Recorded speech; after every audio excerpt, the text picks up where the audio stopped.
Salam sejahtera, terima kasih karena bersama dengan saya di Nazilin Unity Channel. Pada pukul 8.20 pagi sebentar tadi, Sultan Nazrin telah pun diserang oleh seorang wanita. Pertanyaan ada tiga sebenarnya. Pertanyaan pertama ialah, dari mana kelibat wanita itu? Macam mana dia boleh terlepas? Itu antara persoalan paling besar dalam kalangan warganet. Tidaklah salah untuk kita mempersoalkannya, karena Sultan Nazrin, Sultan Perak bukan orang biasa-biasa.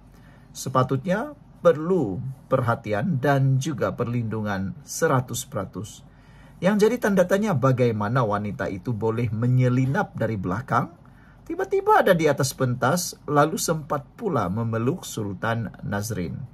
Ramai orang yang terkejut, menganggap itu satu gimik. Rupa-rupanya bukan gimik. Ramai orang yang melihat kejadian itu macam satu gimik, tapi rupa-rupanya benar-benar berlaku. Jadi orang tertanya-tanya, apa sebab, bagaimana wanita itu boleh lolos? Memanglah kan, kita tidak sangka langsunglah boleh berlaku seperti itu. Yang kedua, menjadi tanda tanya ialah siapa wanita itu. Karena sekarang di media sosial, ramai orang yang coba memainkan spekulasi. Yang paling celaka sekali ialah mereka menggunakan isu kaum. Tapi nampaknya pihak polis sudah pun menyatakan bahwa diharapkan tiada orang yang memutar belit isu ini sehingga menjadi isu perkauman pula. Dan ada tular di media sosial sekarang, identiti wanita itu yang telah pun tular. Saudara-saudara sekalian, yang tular di media sosial sekarang ialah, kita tidak akan beritahu siapa nama sebenar wanita itu, alamatnya pun apa. Tetapi kita bagi clue sahajalah. Menurut di media sosial, jawaban ketiga, soalan ketiga yang tular ialah, apa sebab wanita itu berani, nekat, mahu memeluk Sultan Nazrin? Ini soalan yang kita akan ulas sebentar lagi. Sebelum kita teruskan ulasan ini, jangan lupa tinggalkan komen Anda dengan tanda pagar Kami Sayang Malaysia. Sebelum itu, izinkan dulu saya untuk berkongsi kepada Anda semua. Ini berita baik untuk Anda semua yang sudah berlama berdoa, bertahun-tahun berdoa untuk masalah kesehatan Anda. Ini mungkin jawaban yang Tuhan berikan kepada Anda semua. Saudara, ini ialah terapi imun Transfer Factor for Life. Terapi imun yang meningkatkan, mendidik, mengajar imun badan kita menjadi bijaksana. Melalui imun badan kita, melalui terapi imun ini, imun badan kita jadi bijaksana, lalu mengenal mana satu lawan, mana satu kawan di dalam tubuh badan kita. Imun badan yang kuat dapat menentukan dan dapat menghapuskan akar penyakit yang ada dalam tubuh badan kita. Dengan itu, kita sembuh daripada penyakit. Cepat dapatkan terapi imun Transfer Factor for Life ini melalui nomor telepon saya yang tertera. Produk ini lulus KKM, halal dan diperakui oleh doktor-doktor di seluruh Malaysia dan di seluruh dunia. Saudara, kalau kamu sudah lama berdoa untuk masalah kesehatan kamu, mungkin ini jawaban yang Tuhan tunjuk kepada Anda hari ini. Jangan abaikannya, cepat hubungi saya. Saudara-saudara sekalian, menurut sumber yang kita terima, wanita yang yang menyerang Sultan Perak ini sebenarnya seorang yang ada masalah mental. Beliau dikatakan seorang ada masalah psikritik. Dan menurut siasatan yang kita terima ini, sumber yang kita terima ini menyatakan bahwa subjek menganggap Duli Yang Maha Mulia adalah suaminya dengan panggilan Nazri. Nah, memang wanita ini ada sedikit masalah mental lah. Rupa-rupanya dia bukanlah mau menyerang Sultan Nazri.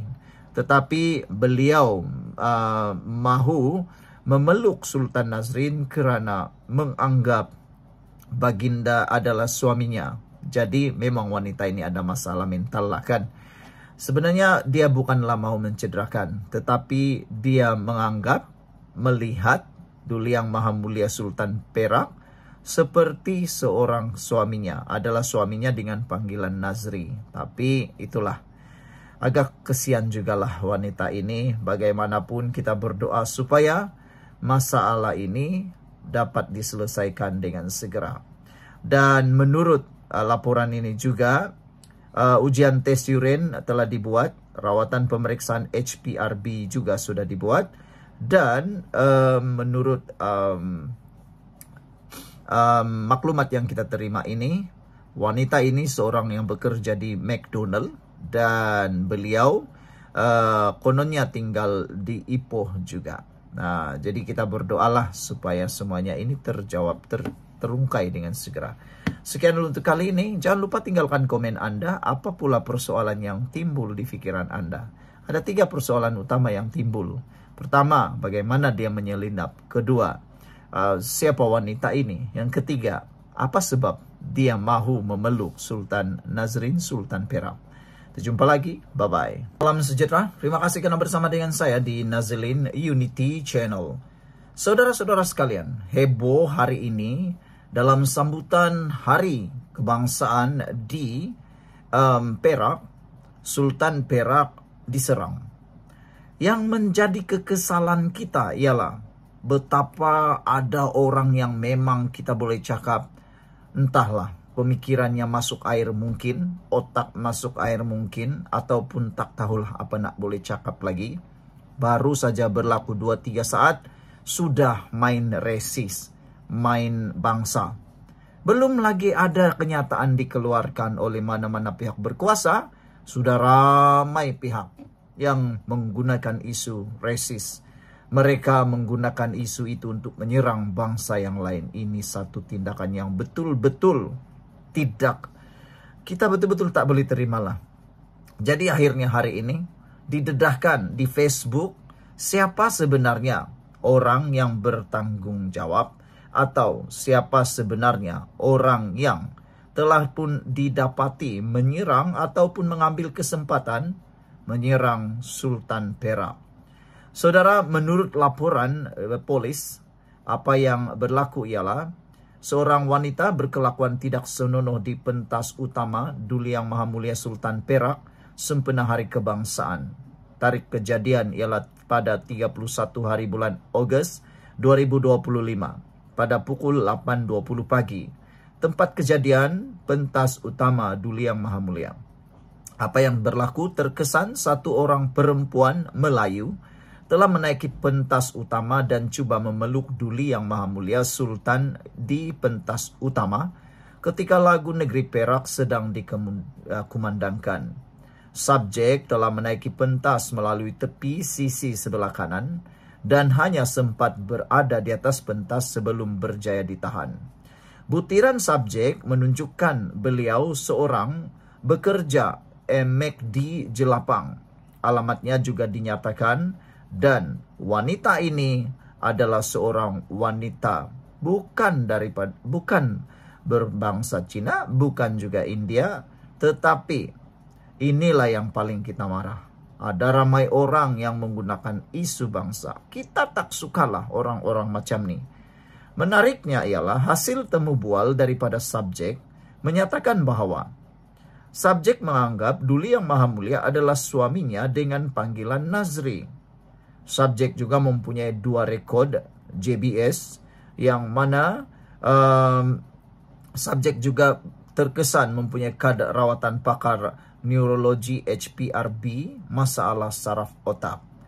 Apa yang dibuat tindakan kini ialah untuk tes urin, pemeriksaan rawatan pemeriksaan dikeluarkan oleh KPD Ipoh. Saudara, paling menjijikkan apabila terdapat manusia yang bodoh mengatakan perempuan yang berbangsa Cina kononnya menyerang, tetapi sebenarnya memalukan. Apabila tindakan itu sengaja untuk bertindak resis. Kita tidak pedulilah siapa serang siapa, tapi jangan gunakan isu kaum. Jangan gunakan isu kaum. Siapapun harus kita jaga. Perbuatan begini memang betul-betul menyebabkan ramai orang marah. Ini sengaja dibuat tanpa soal selidik untuk menuding jari terhadap kaum lain. Ini hanya akan boleh mencetuskan perbalahan. Disebabkan oleh tindakan bodoh seperti orang-orang yang tidak mahu memperdulikan lagi keamanan negara. Tiada lagi siasat, terus tuding kepada bangsa lain. Sebelum kita teruskan ulasan ini, jangan lupa tinggalkan komen Anda dengan tanda pagar kami sayang Malaysia. Tapi sebelum itu saya kongsikan dulu kepada Anda semua. Ini terapi imun transfer factor folate, terapi imun yang meningkatkan daya imun badan kita sehingga 400% secara umum dan ringkasnya. Apabila imun badan kita lemah, apabila imun badan kita jadi bodoh, apabila imun badan kita tidak lagi bertindak dengan kuat, kita kena penyakit dan tak sembuh daripada semua jenis penyakit. Tetapi dengan imun badan kita yang kuat, dengan imun badan kita yang menjadi bijaksana, ia akan mengenal mana satu lawan, mana satu kawan. Terapi imun ini mendidik imun badan kita menjadi bijaksana, kuat, dan seimbang. Apabila imun badan kita kuat dan seimbang, kita sembuh daripada penyakit karena imun badan kita bertindak menghapuskan penyakit dari dalam tubuh badan kita. Produk ini lulus KKM, diperakui oleh dokter-dokter di seluruh dunia dan halal. Cepat dapatkannya sekarang. Ini adalah jawaban kepada doa Anda selama ini. Saudara, nasihat kita kepada semua rakyat Malaysia, jangan cepat menuding jari. Jangan cepat meludah ke langit. Nanti takut kena di muka sendiri. Tak habis-habis manusia-manusia yang tak sayang Malaysia ini bersifat resis. Sudahlah resis, bodoh lagi. Macam itulah. Mereka tak tanya pula, macam mana perempuan itu boleh lolos dengan pegawai keselamatan. Ini yang patut kita cakap, bukannya bangsa. Ini yang membimbangkan. Kita berdoa selepas ini, tiada lagi kes yang berlaku selepas ini. Sekian dulu untuk kali ini. Jangan lupa tinggalkan komen Anda dengan tanda pagar. Akhirnya, identiti penyerang Sultan Perak diketahui. Kita jumpa lagi. Bye-bye.